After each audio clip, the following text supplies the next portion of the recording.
ಇಷ್ಟೆಲ್ಲ ಆದಮೇಲೆ ಪೊಲೀಸರು ಎಚ್ಚೆತ್ತುಕೊಂಡ್ರು. ಕೊನೆಗೆ ರೇಡ್ ಕೂಡ ಆಯಿತು. ರೇಡ್ ಆಗೋದಕ್ಕಿಂತ ಮೊದಲನೇ ಸುದ್ದಿ ಕೂಡ ಹಬ್ಬಿತ್ತು. ಹೀಗಾಗಿ ರಾತ್ರಿ ಬಾಕ್ಸ್ಗಳನ್ನು ಸಾಗಿಸಲಾಯಿತು. ಇದೆಲ್ಲದರ ಬಗ್ಗೆ ವಿವರ ಕೊಡಲಿಕ್ಕೆ ಗೃಹ ಸಚಿವರನ್ನ ಕಮಿಷನರ್ ಭೇಟಿ ಮಾಡಿದರು. ದಯಾನಂದ್ ಅವರು ಗೃಹ ಸಚಿವರಿಗೆ ಎಲ್ಲ ವಿವರಗಳನ್ನು ಕೊಟ್ಟಿದ್ದಾರೆ.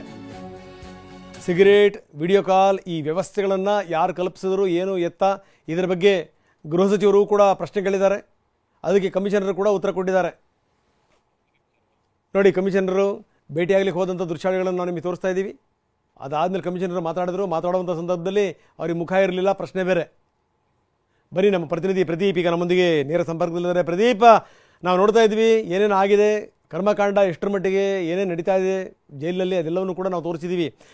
ಇದೆಲ್ಲದರ ಬಗ್ಗೆ ಕಮಿಷನರ್ ಹೋಗಿ ಪರಮೇಶ್ವರ್ ಅವ್ರನ್ನ ಭೇಟಿ ಮಾಡಿ ಎಲ್ಲ ವಿವರಗಳನ್ನು ಕೊಟ್ಟರಂತೆ. ಯಾವ್ಯಾವ ವಿವರಗಳನ್ನು ಕೊಟ್ಟರು, ಜೊತೆಗೆ ಪರಮೇಶ್ವರ್ ಅವರು ಹೆಂಗೆ ಕೇಳಿದ್ರು, ಅದಕ್ಕೆ ಕಮಿಷನರ್ ಉತ್ತರ ಏನಿತ್ತು, ಇದಕ್ಕೆ ಸಂಬಂಧಪಟ್ಟಂಗೆ ಯಾರ್ಯಾರ ವಿರುದ್ಧ ಕ್ರಮ ಜರುಗಿಸಲಾಗ್ತಾ ಇದೆ, ಏನು ನಡೀತಾ ಇದೆ?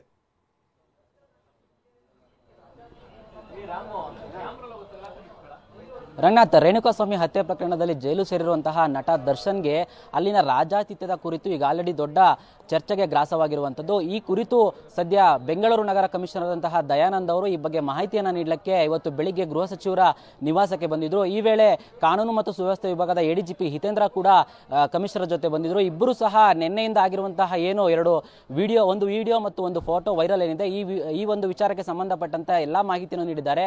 ಇನ್ನು ಈ ಒಂದು ಫೋಟೋ ವೈರಲ್ ಆಗಿಂತ ಮುಂಚೆ ಸಿಸಿಬಿ ಅಧಿಕಾರಿಗಳು ಜೈಲಿನ ಮೇಲೆ ದಾಳಿ ಮಾಡಿದ್ರು. ಆ ದಾಳಿ ವೇಳೆ ಏನೇನು ಸಿಕ್ಕಿದೆ ಮತ್ತು ಅಲ್ಲಿನ ಮಾಹಿತಿ ಏನೇನಿದೆ, ಮತ್ತು ಪ್ರಮುಖವಾಗಿ ಸಿಸಿಬಿ ಅಧಿಕಾರಿಗಳು ದಾಳಿ ಮಾಡೋಕ್ಕಿಂತ ಮುಂಚೆ ಅಲ್ಲಿನ ವಸ್ತುಗಳನ್ನು ಅಂದರೆ 4-5 ಬಾಕ್ಸ್ಗಳಲ್ಲಿ ನಿಷೇಧಿತ ವಸ್ತುಗಳನ್ನು, ಅಂದರೆ ಅಲ್ಲಿ ಡ್ರಿಂಕ್ಸ್ ಕೂಡ ಇತ್ತು ಅಂತ ಹೇಳಲಾಗ್ತಾ ಇದೆ ಬಾಕ್ಸ್ಗಳಲ್ಲಿ. ಇದೆಲ್ಲವನ್ನು ಸಹ ಅಲ್ಲಿನ ಕೈದಿಗಳು ಯಾವ ರೀತಿ ತಮ್ಮ ಬ್ಯಾರಕ್ಗಳಿಂದ ಶಿಫ್ಟ್ ಮಾಡಿದ್ದಾರೆ ಬೇರೆ ಕಡೆ ಅನ್ನೋದ್ರ ಬಗ್ಗೆ ಕಂಪ್ಲೀಟ್ ಮಾಹಿತಿ ಕಮಿಷನರ್ಗೆ ಸಿಸಿಬಿ ಅಧಿಕಾರಿಗಳು ನೀಡಿದ್ರು.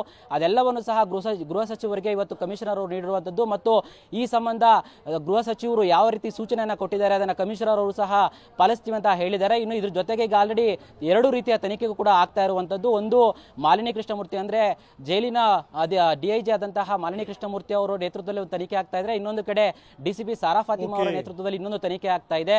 ಇದೆಲ್ಲದರ ಮಾಹಿತಿಯನ್ನು ಸಹ ಕಮಿಷನರ್ ಮತ್ತು ಕಾನೂನು ವ್ಯವಸ್ಥೆ ಡಿಜಿಪಿ ಎಡಿಜಿಪಿ ಅವರು ಗೃಹ ಸಚಿವರಿಗೆ ನೀಡಿರುವಂತದ್ದು. ಇನ್ನು ಈ ಸಂಬಂಧ ತಲೆದಂಡ ಯಾರಿಗೆ ಅನ್ನೋದನ್ನ ಕಾದು ನೋಡಬೇಕಾಗಿದೆ. ರಂಗನಾಥ್, ಓಕೆ, ಧನ್ಯವಾದ ತಮ್ಮೆಲ್ಲ ಮಾಹಿತಿಗೆ. ಇದೆಲ್ಲದರ ಬಗ್ಗೆ ಒಂದು ಸಂಗತಿನ ಹೇಳಲೇಬೇಕು. ಬೆಂಗಳೂರಿನ ಪೊಲೀಸರು ಇದ್ದಾರಲ್ಲ, ಪೊಲೀಸರ ಕಾರ್ಯಕ್ಷಮತೆ ಬಹಳ ಫೇಮಸ್.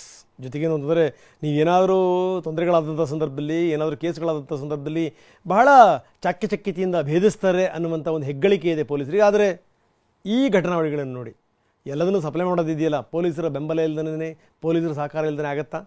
ನಾಚಿಕೆ ಆಗೋದು ಬೇಡವಾ? ಏನು ಹೇಳುತ್ತೆ ಸರ್ಕಾರದ ಪ್ರತಿನಿಧಿಗಳು, ಏನು ಹೇಳ್ತಾರೆ, ಸಂಬಂಧಪಟ್ಟಂಥ ಅಧಿಕಾರಿಗಳು ಏನು ಹೇಳ್ತಾರೆ? ಇದು ನಮ್ಮ ಇದು ನಮ್ಮ ಸ್ಥಿತಿ, ಜೊತೆಗೆ ನಮ್ಮ ವ್ಯವಸ್ಥೆ ಯಾವ ರೀತಿ ಇದೆ ಅನ್ನಲಿಕ್ಕೆ ಬೆಸ್ಟ್ ಎಕ್ಸಾಂಪಲ್ ಇದು.